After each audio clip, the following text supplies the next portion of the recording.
Darren Holt lifted his hand, and the music cut off. The sudden silence cracked through the banquet hall, breaking the rhythm of clinking glasses and laughter.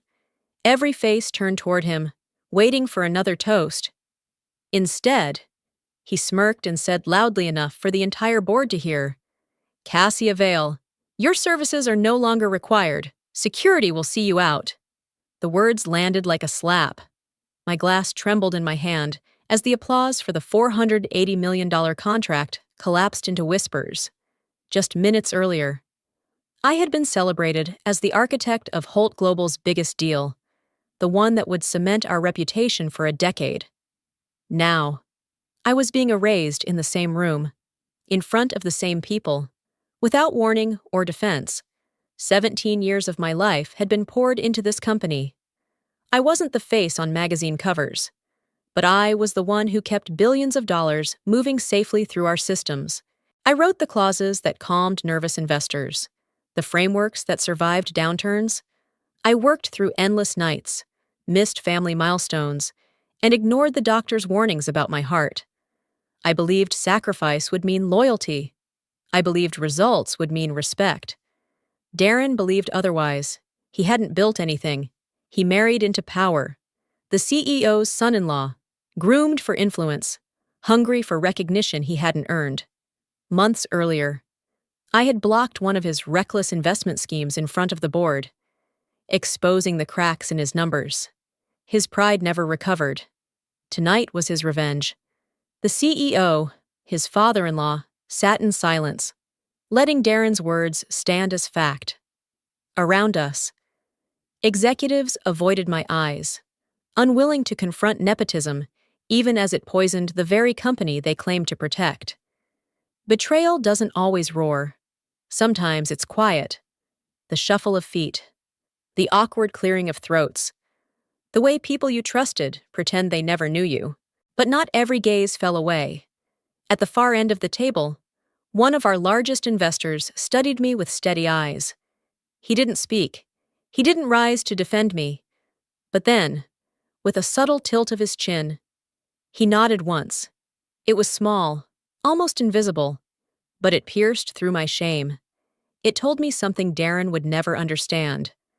Power doesn't vanish just because music stops. Sometimes, it waits in the silence, in the hands of the one who still holds the key. The applause and laughter from that night still echoed in my ears as I walked away from the banquet hall.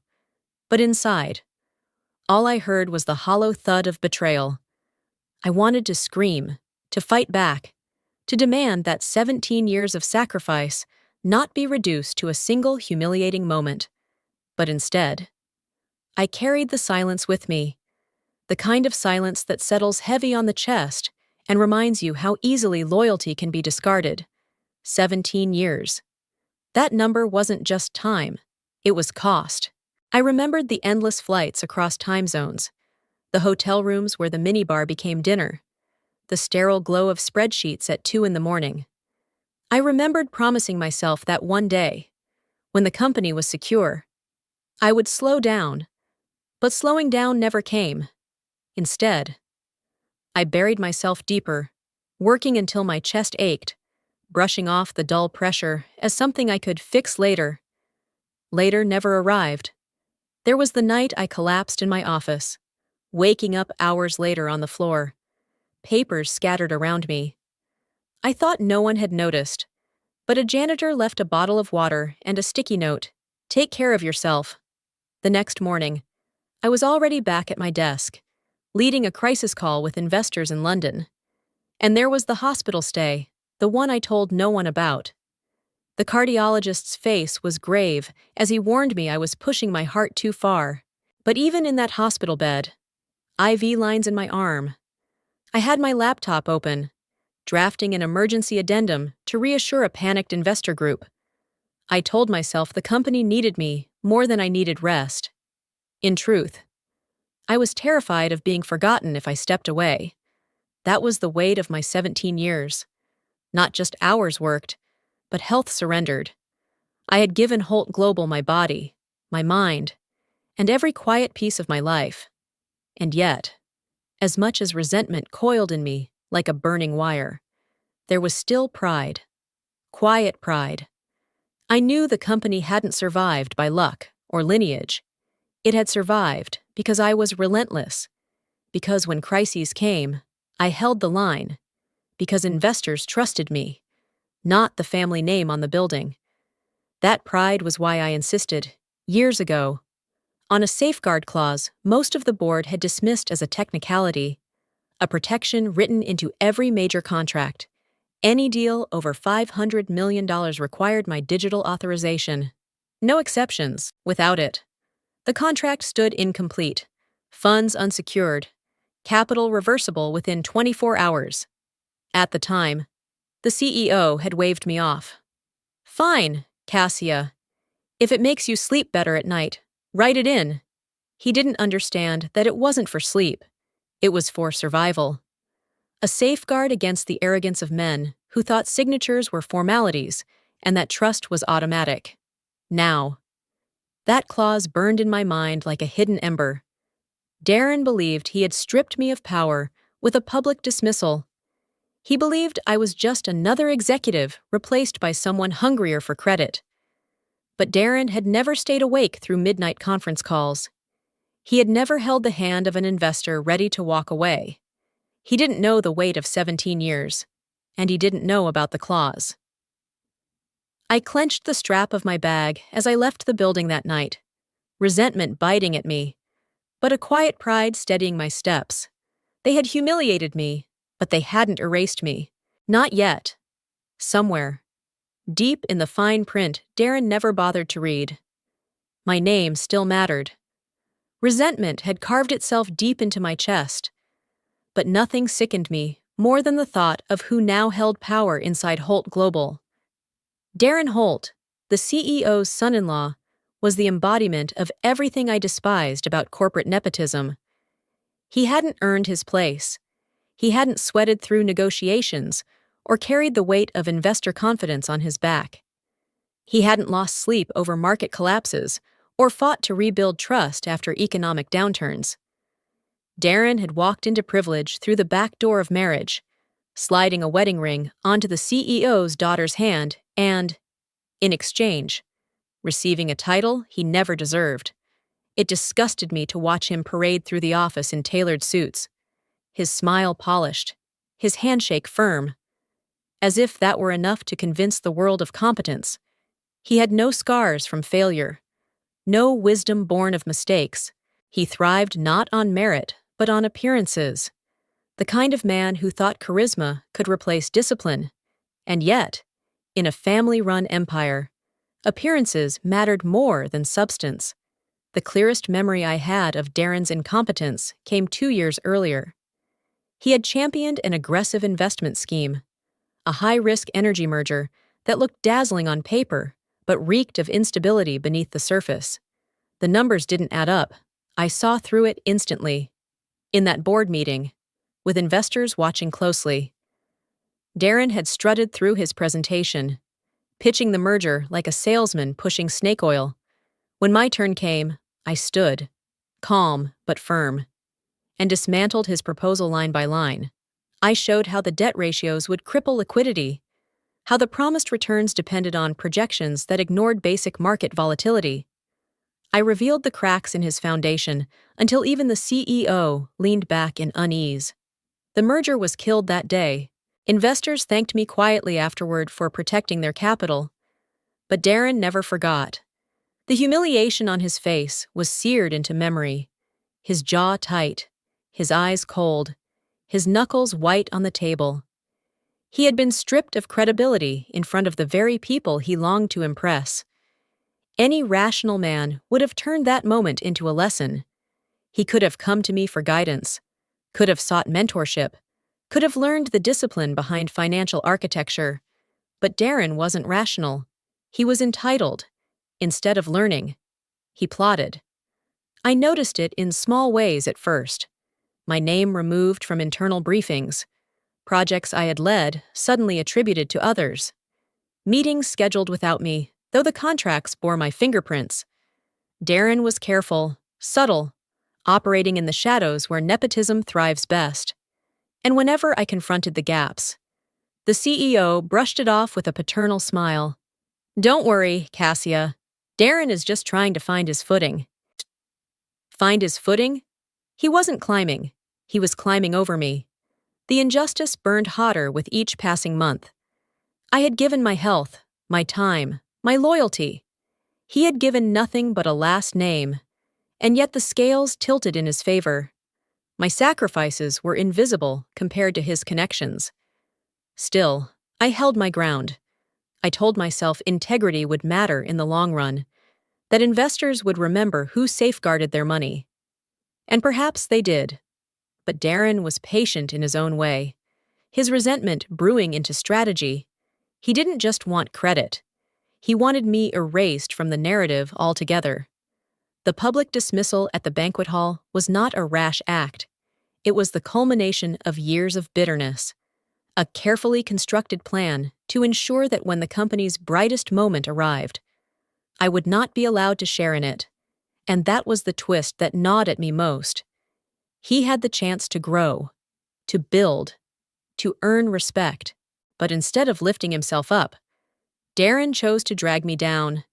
It was nepotism at its ugliest form, injustice sharpened into a weapon. And in that moment, standing in the shadow of his smirk, I felt not just disgust, but the cold clarity of truth. Darren Holt wasn't content to succeed. He wanted to erase the one person who had proved he never could. The champagne still clung faintly to the air as security closed in. 2 men in dark suits flanked me, their expressions rigid and impersonal, as though I were a trespasser instead of the woman who had just delivered the company's largest contract. "Please come with us, Ms. Vale," one of them said flatly. The words hollowed me out. Colleagues I had mentored sat frozen at their tables, unable to meet my eyes. I caught sight of one junior associate, bright, ambitious, still fresh enough to believe in fairness, her gaze flickering toward me in silent protest before she quickly looked away. No one stood up, no one spoke, no one. The shame was mine to carry alone. Each step through the hall was a spotlight of humiliation. Conversations died.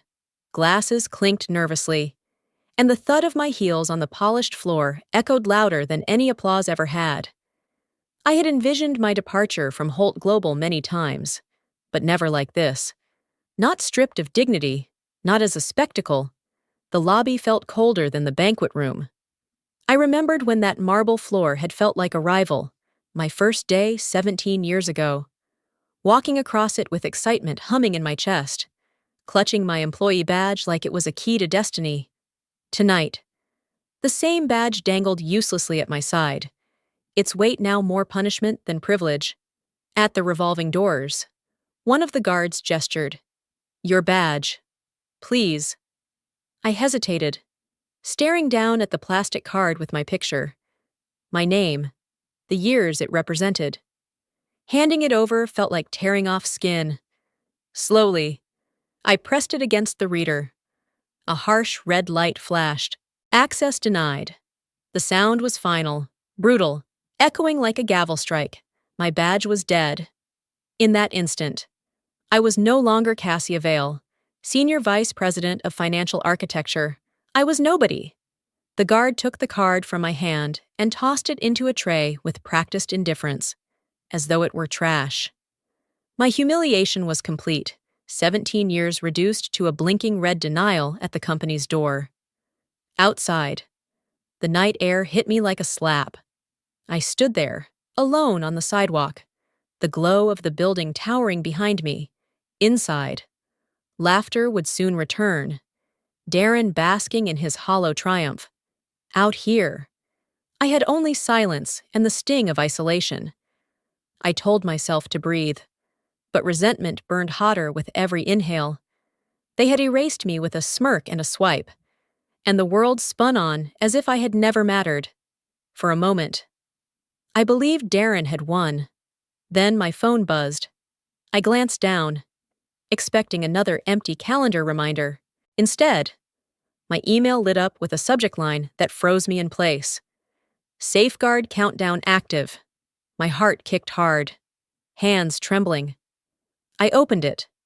The automated system I had designed years ago had recognized the badge deactivation as a trigger event. The clause hidden in the fine print was alive, its timer already counting down towards 6:45 a.m. I stood motionless on the sidewalk, cars passing, city lights flickering, while an unexpected spark of defiance cut through my shame. They had cast me out, but they hadn't stripped me of everything. Inside Holt Global, Darren was celebrating his victory. What he didn't know, what none of them knew, was that humiliation had set something larger into motion. The countdown had begun. The apartment was quiet, but my mind was not. I sat at the kitchen table long after midnight, staring at the small amber bottle that rested just inches from my hand. The label glowed faintly under the lamplight, my heart medication. I should have taken 1 hour ago, but I couldn't bring myself to move. The bitter pills had become symbols of everything I had ignored for Holt Global. Symptoms brushed aside. Warnings silenced. A body pushed too far. Now, with my career stripped away in public disgrace, I wondered if the pills had been wasted after all. The clock on the wall ticked mercilessly, each second dragging me closer to morning. Sleep would not come. Every time I closed my eyes, I saw Darren's smirk, heard the applause turn to whispers, felt the shame of that blinking red light at the company doors. My humiliation clung to me like smoke. I pulled my leather-bound journal closer, the one I had kept hidden for years. My hand trembled as I wrote across a fresh page. 17 years, 15 hours left. The words stared back at me.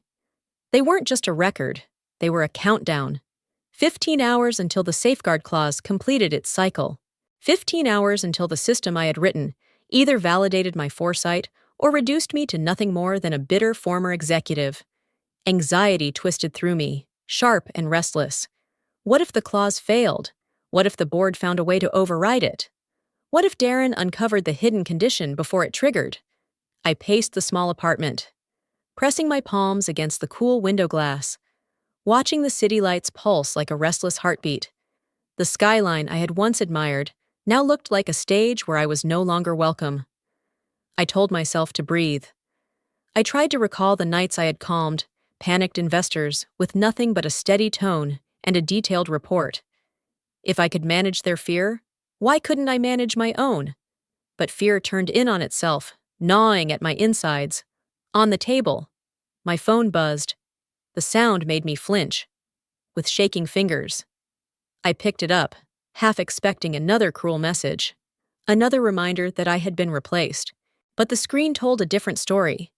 New notification. System alert. Subject. Pending authorization. 6:45 a.m. cutoff. I froze. My breath caught in my throat. It wasn't a dream, wasn't paranoia. The safeguard was alive, ticking down just as I had designed it years ago. The system had detected my termination, verified the absence of my signature, and set the timer. At exactly 6:45 in the morning, the reversal protocol would activate unless my authorization intervened. Relief and dread warred inside me. Relief, because the power was still mine. Dread, because the weight of that power pressed heavier with every passing second. The world saw me as discarded, irrelevant. But somewhere in the invisible circuits of Holt Global's financial architecture, my name still mattered. I sank back into the chair, phone clutched in both hands, staring at the message as though it might vanish if I blinked. Pending authorization. The phrase repeated in my head. Steady as a drumbeat, they had taken my dignity, but they hadn't stripped me of everything, not yet. The anxiety didn't ease, but it shifted. Anticipation began to flicker, faint but undeniable. In 15 hours, Darren would stand in the boardroom believing he had won. In 15 hours, the CEO would still think silence could bury 17 years of sacrifice. In 15 hours, they would learn what they had overlooked. I glanced again at the bottle of pills. My chest ached. not just from exhaustion, but from the years of pushing too hard. I swallowed one finally, chasing it with lukewarm water, then pressed my pen back to the page. 15 hours left. I wrote again. Then, beneath it, "We'll see who walks out this time." The clock ticked on, merciless. But for the first time that night, I felt the edge of anticipation slice through the fog of fear. Morning was coming, and with it, the reckoning, the morning after my dismissal. The headlines were already his. I sat at my kitchen table, a cold mug of coffee untouched, as the television flickered with Darren's face. He stood outside Holt Global's headquarters, sleek in his custom-tailored suit, the camera lights catching the gleam of his cufflinks. Reporters leaned forward, microphones thrust toward him like offerings. "This marks a new era for Holt Global," Darren declared with a confidence that made my stomach twist. "We are moving into a future of bold leadership, strategic vision, and groundbreaking expansion. The contract signed this week is only the beginning." His words rang hollow to me, but to the world outside, they carried weight. The reporters scribbled furiously, nodding as though he were a visionary. I clenched my hands into fists, nails biting my palms, forcing myself not to shout at the screen. That was my work, my deal, my sleepless nights, my sacrifice. Instead, I swallowed the anger and let it settle deep, burning quietly. Outrage wouldn't serve me, not yet. By noon, the internet was littered with his image. One business magazine had already rushed out a mock-up cover featuring Darren's smirk framed by the words, "Holt Global's New Era." The photo was staged, him gesturing confidently toward a city skyline, eyes bright, jaw firm. To anyone who didn't know the truth, he looked like a man in command. But I knew better. That new era had been built on the back of my labor, on years of negotiations, risk management, and careful architecture. Darren was a figurehead basking in stolen light, arrogance masquerading as leadership. I closed the magazine spread on my laptop with a sharp click, heart hammering. Anger swelled inside me, but I contained it, channeling it into focus. His arrogance was a mask, and masks always crack. That afternoon, while Darren reveled in his victory lap, an internal email circulated within the company. It had been leaked to me through a sympathetic contact still loyal to me inside. The email recapped the press conference, attaching glowing praise for Darren's performance. But buried halfway down was a small line from the legal department.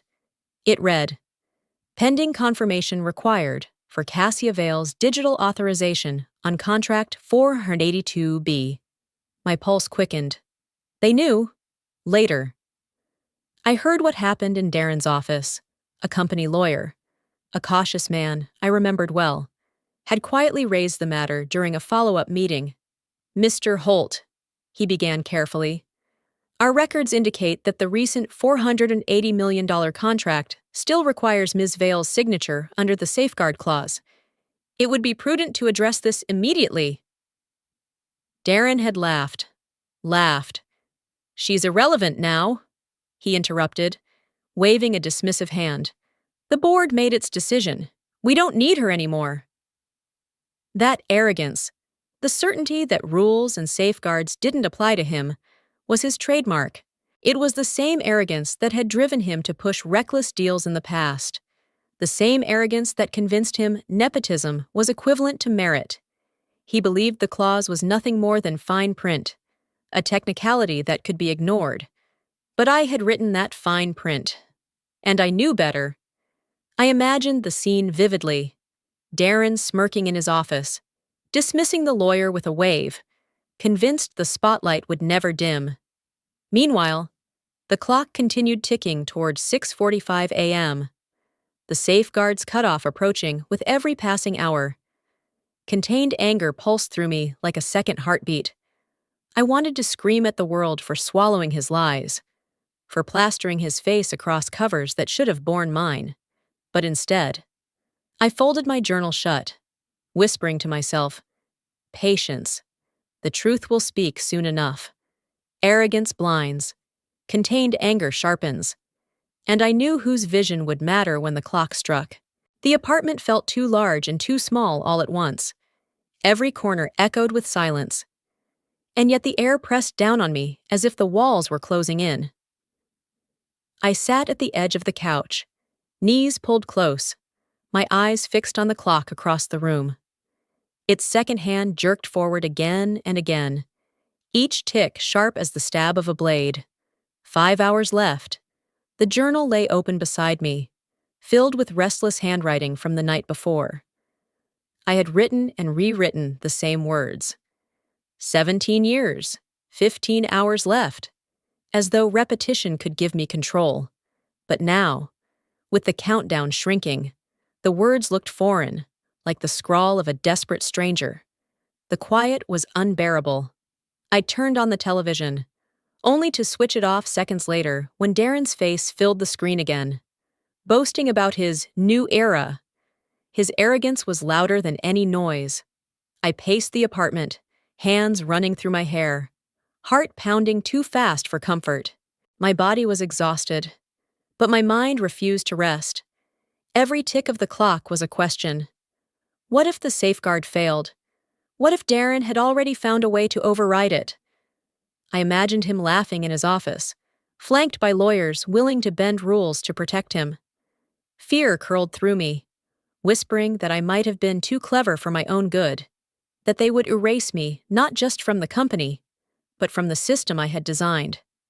I sat back down, gripping the arm of the couch until my knuckles whitened. The fear wasn't just about failure. It was about invisibility. For 17 years. I had been the quiet architect, the one who stayed up through the night so others could sign their names in daylight. If the safeguard didn't hold, all of that work, all of me, would disappear without even a whisper. 4 hours left. The ticking grew louder. I could hear it over the hum of the refrigerator, louder than the passing cars below. It drilled into me, a reminder that time was both my ally and my enemy. I forced myself to breathe, in through the nose, out through the mouth. I had done this before, in boardrooms where investors panicked, in midnight calls when markets threatened collapse. I had steadied others countless times, but steadying myself felt impossible. My chest tightened as though my body wanted to betray me too. I reached for the bottle of heart pills on the table, rolling it in my palm, the rattle inside like bones in a jar. 3.5 hours left. Then my phone vibrated. The sudden buzz shocked me so much I nearly dropped the pill bottle. My hands shook as I snatched it up, terrified it would be another headline with Darren's grin. Another reminder of everything stolen from me. But the message wasn't from a reporter. It wasn't from anyone I recognized. The number was blocked. No name, no signature. Just 4 words on the screen. Don't panic. The safeguard holds. I blinked, reread it, pressed the phone closer to my face as if proximity could give me certainty. My breath caught. Someone new, someone inside Holt Global was watching the same countdown I was, and they wanted me to know it was still intact. Fear didn't vanish, but it shifted, folding into something sharper. If the system was holding, it meant the clause I had written hadn't been ignored, hadn't been buried under Darren's arrogance, and the fact that someone from within had reached out meant I wasn't as alone as I thought. 3 hours left. I sat back slowly, the phone still glowing in my hand. My heart pounded, but a thin thread of steadiness wove through the panic. Someone on the inside wanted me to endure. Someone still respected the work I had done, the integrity I had carried when others looked the other way. The clock ticked again, slicing the silence, reminding me of how close the moment was. The fear remained heavy, but anticipation flickered beneath it now, fragile but alive. Morning was coming, and with it, truth. The night had been endless. Every second ticked like a hammer against my ribs, every minute stretching into an eternity of fear and anticipation. But now, at last, The clock had reached the moment that all my anxiety had been building toward. 6:45 a.m. I sat in a quiet cafe on the corner of a street where the city was just waking up. The chairs were mostly empty, the air still heavy with the smell of fresh croissants and roasted beans. Outside, shopkeepers rolled up metal shutters while commuters trudged toward subways with half-open eyes. No one in that cafe knew the storm about to break, not in the sky, but in the heart of Holt Global. I lifted the warm porcelain mug, savoring the earthy aroma before the sip. My hands were steady now, steadier than they had been in months. Perhaps it was because I knew this moment was no longer mine to control. It was the system's, and the system never lied. Across town, inside Holt Global's servers, the safeguard I had embedded years ago executed its silent verdict. At the exact strike of 6:45 a.m., $2.5 billion of pledged capital began its automatic reversal. The funds drained away, line by line, account by account, returning to their original investors. What had looked solid on Holt Global's balance sheets only hours before now collapsed into empty zeros. The company's accounts were stripped bare. I didn't need to watch numbers on a screen to know it was happening. I could feel it in my bones, in the strange stillness of the air, as if the city itself had paused to witness justice finally catch up. For 17 years, I had carried the unbearable weight of responsibility. I had been the safety net, the one who held billions together, with little more than foresight and discipline. My body bore the scars of those years. Insomnia, heart medication, exhaustion carved into my face. And for what? To be discarded in front of colleagues, humiliated by a man who believed nepotism outweighed merit. But now vindication ran through me like a tide. I took my first sip of coffee. The bitterness hit my tongue at the same instant my phone vibrated sharply against the table. I set the cup down, wiped the rim with a napkin, and glanced at the screen. Breaking news alert. Unexplained capital reversal hits Holt Global. Sources confirm over $2.5 billion drained from company accounts within minutes. Cause unknown. Officials investigating. The headline glowed across the phone's glass. Crisp and final. I let the words sink in, the weight of them heavy yet liberating. Unexplained, they wrote. But I knew, and somewhere, in a boardroom filled with panic. Darren and his father-in-law were learning too. I leaned back in my chair, eyes half closing as I listened to the cafe hum with small talk. The hiss of milk steaming, the faint jazz playing overhead. No one knew I was the architect of the collapse making headlines. No one recognized the woman in the corner booth as the same Cassia Vale Darren had dismissed as irrelevant only hours earlier. And that anonymity was its own kind of freedom. Vindication didn't need applause. It didn't need recognition. It only needed truth. And truth had just carved its way through Holt Global's empire like a silent knife. I traced my finger along the rim of the mug and allowed myself the smallest smile. For once, I wasn't carrying the company's weight. For once, I wasn't the one saving them from ruin. I was simply watching justice unfold, coffee in hand, as the empire that had discarded me unraveled in real time. And it was only just beginning. The first wave of panic hit Holt Global before the stock market even opened. By 7 o'clock in the morning, the top floor of the glass tower looked nothing like the polished sanctuary it had the night before. Phones rang off the hook, screens blinked with flashing red alerts, and assistants scurried from office to office, clutching papers they barely understood. The calm order of corporate routine had been replaced by a frantic scramble that reeked of fear. At the center of it all, Darren Holt was unraveling. He stood in his corner office, jacket discarded, sweat bleeding through the crisp shirt that only yesterday had made him look like a rising star. His hair clung damp to his forehead as he jabbed at his phone, barking at anyone who answered. "Fix it!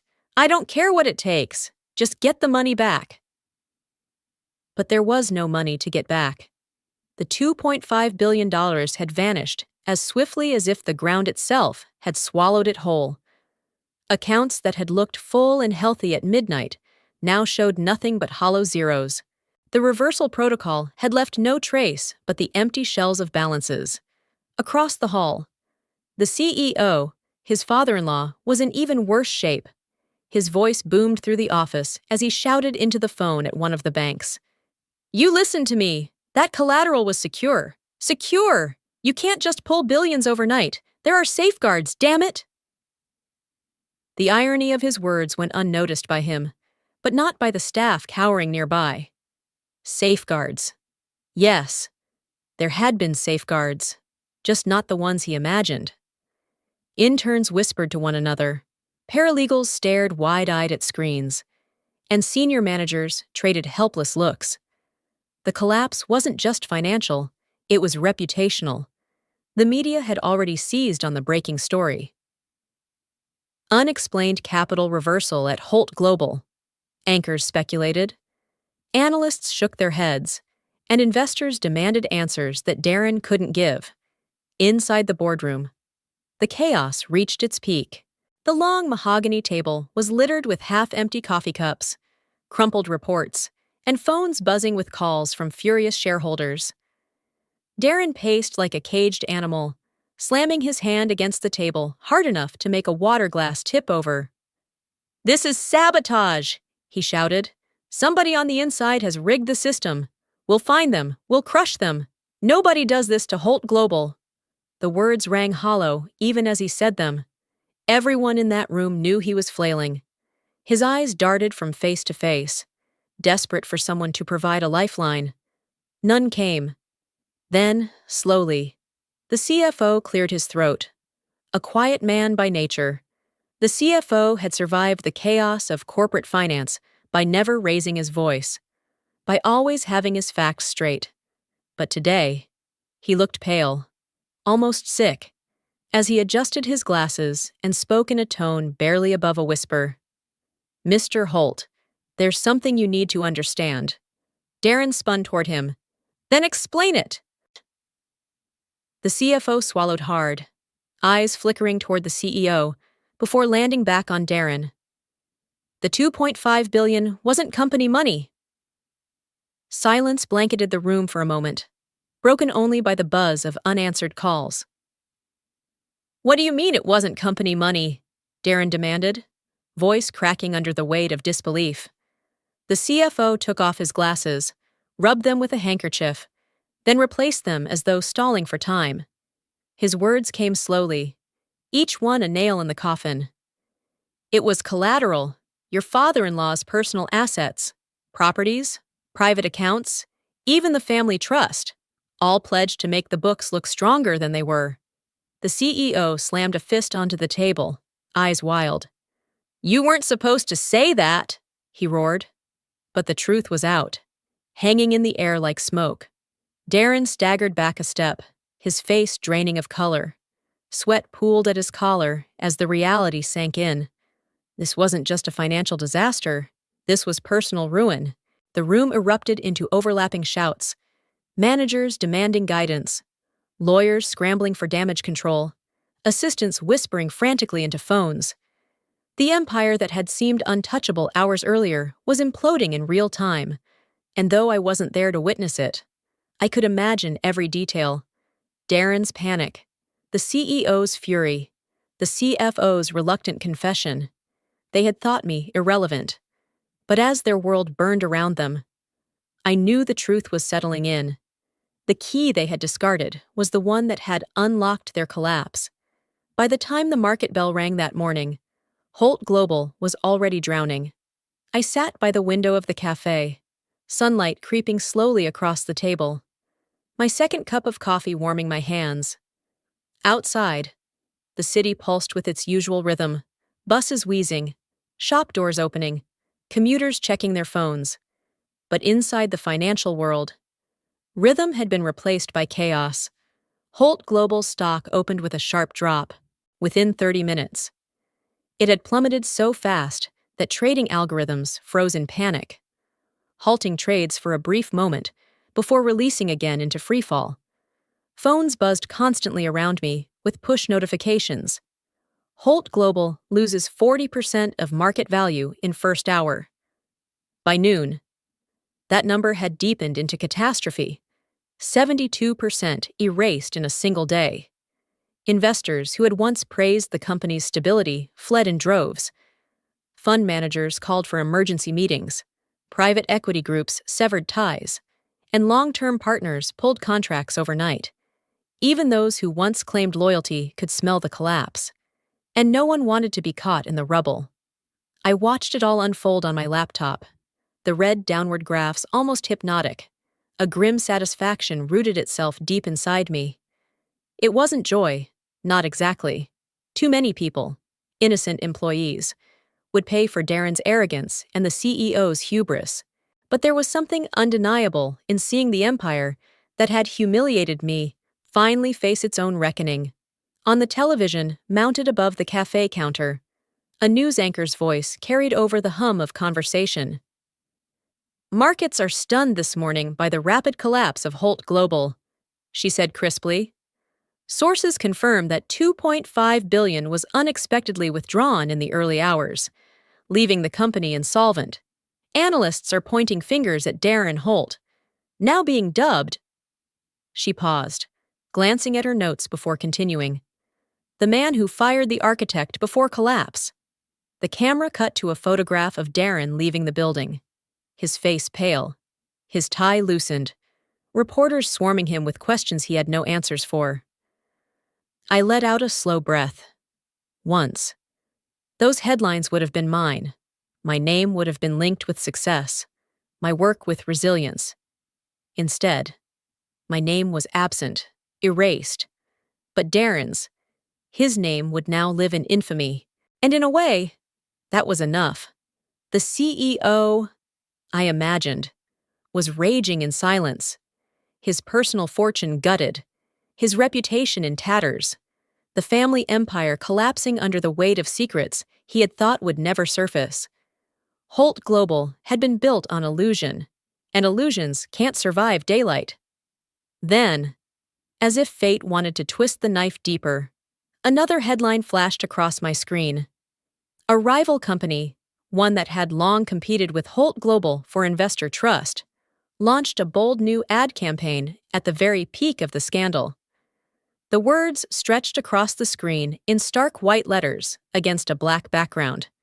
Trust built on real assets. It was brutal in its precision, perfectly timed to hit when Holt Global looked weakest. The rival didn't need to mention names. Everyone knew who the target was. The ad spread instantly across social media, praised for its audacity, shared by thousands who relished the downfall of a giant. I closed the laptop and wrapped my hands around the coffee mug once more. Outside, the city was unchanged, indifferent to the ruin unfolding in its tallest towers. But I felt the shift deep inside me. For 17 years, I had carried their weight. Today, I carried only my own. And as Holt Global collapsed into freefall, I felt the grim satisfaction of knowing that arrogance and deception had finally destroyed themselves. The day after Holt Global's collapse felt strangely quiet, for the first time in years.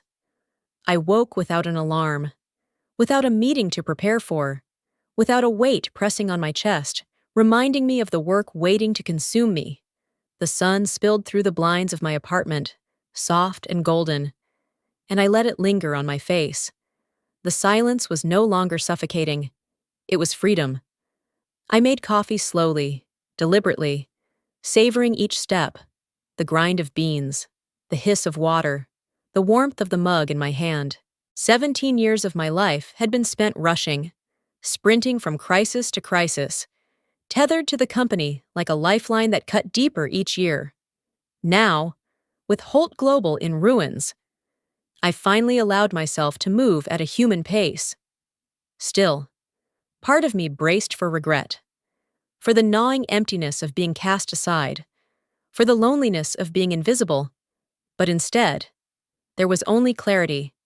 I hadn't been erased. The world now knew the truth. And Darren, the man who had sought to bury me, would spend the rest of his life living under the headline that tied his name to destruction. By mid-morning, I opened my laptop, intending only to scroll through the news. The financial press was still ablaze with Holt Global's downfall. Phrases like corporate negligence and arrogance exposed splashed across every screen. But one notification in my inbox caught my eye. It was an email from a name I recognized instantly. I could see his face in my memory, the steady gaze of the investor who had given me that small, almost imperceptible nod during the banquet hall humiliation. In that silent gesture, he had acknowledged my worth when everyone else had looked away. Now his acknowledgement was louder, clearer, undeniable. "Cassia," the message began. "Yesterday proved what many of us already suspected. You were the architect behind Holt Global's strength, and without you, the foundation crumbled. Our firm would be honored to bring you on as an independent advisor. We value insight born from experience, not just titles granted by proximity to power." I read the words twice, then a third time, my throat tightening. For so long, I had been defined by Holt Global, by the title they gave me and then stripped away. But here was recognition not for a title, but for the substance that had always been mine. At the bottom of the message was a single line, almost casual, but it cut through me with unexpected force. "We value resilience more than titles." I stared at that sentence until the letters blurred. Resilience. The word encompassed everything I had carried: nights in hospital beds with my laptop, years of sacrifice no one applauded, humiliation endured without surrender. Titles had been used to control me, to dismiss me. But resilience, that was mine. That was something no one could take away. I leaned back in my chair, the hum of the city outside blending with the steady beat of my heart. For the first time in years, it didn't hurt. I felt lighter, as if some invisible chain had fallen away. Liberation didn't arrive in shouts or headlines. It arrived in the quiet certainty that I was no longer defined by those who had underestimated me. I typed my reply slowly, deliberately, every word chosen with care. "Thank you for your faith. I accept." As I pressed send, I felt something shift deep inside. Dignity, stripped from me in front of a crowd, had been restored, not by Holt Global, not by Darren, but by the recognition of those who truly saw me. And in that quiet moment, I realized something even greater. Freedom wasn't about revenge.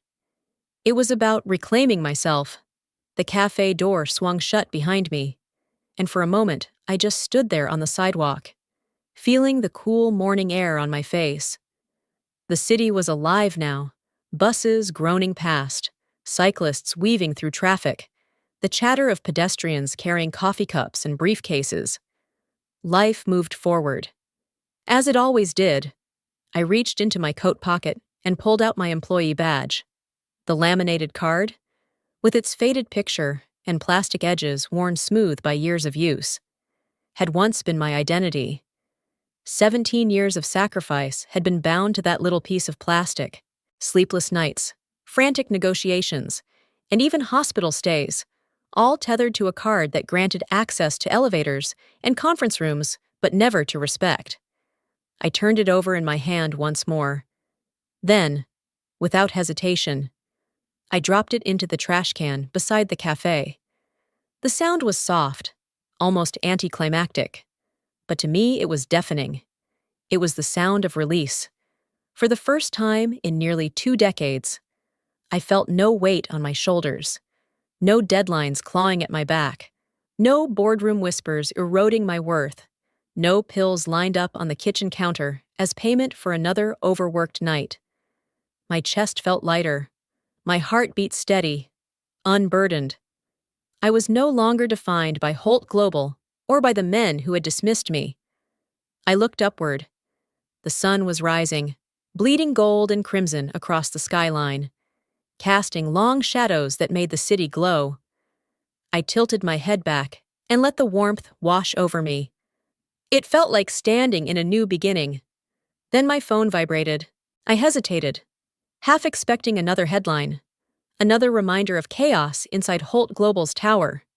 But when I pulled the device from my pocket, the message on the screen was something entirely different. For every worker they underestimated, you proved them wrong. The sender was anonymous, but it didn't matter. My throat tightened as I read the words again. They weren't meant only for me. They were meant for everyone who had ever been silenced in a meeting, passed over for promotion, or told they were expendable. The message was a torch, and I knew I had carried it here, not just for myself, but for all of them. I slipped the phone back into my pocket, the words still echoing in my chest. Justice had arrived, not in the form of vengeance alone, but in truth revealed. Darren's arrogance had collapsed, the CEO's illusions had shattered, and Holt Global's empire of pretense had fallen.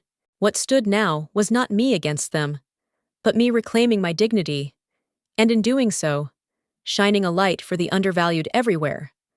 I inhaled deeply, letting the cool air fill my lungs. I wasn't broken. I wasn't discarded. I was free. As I walked down the street, I realized something profound. Liberation doesn't come when others finally recognize your worth. Liberation comes when you stop waiting for them to decide it. 17 years of sacrifice had ended in betrayal, but those years were not wasted. They had forged resilience, sharpened my vision, and taught me a truth I carried into this sunrise. They may own the titles, but they will never own the spirit of those who build everything beneath them. And maybe, just maybe, my story would remind someone else sitting at their own kitchen table, staring at their own pill bottle, that they are worth more than the walls trying to contain them. Because in the end, dignity is not given, it is reclaimed. If this story touched you, I'd love to hear your thoughts. Have you ever felt underestimated at work or seen arrogance collapse under its own weight? Share your experiences in the comments. Don't forget to like this video, subscribe for more stories of resilience, and share it with someone who needs the reminder that justice has many forms, sometimes quiet, sometimes explosive, but always powerful.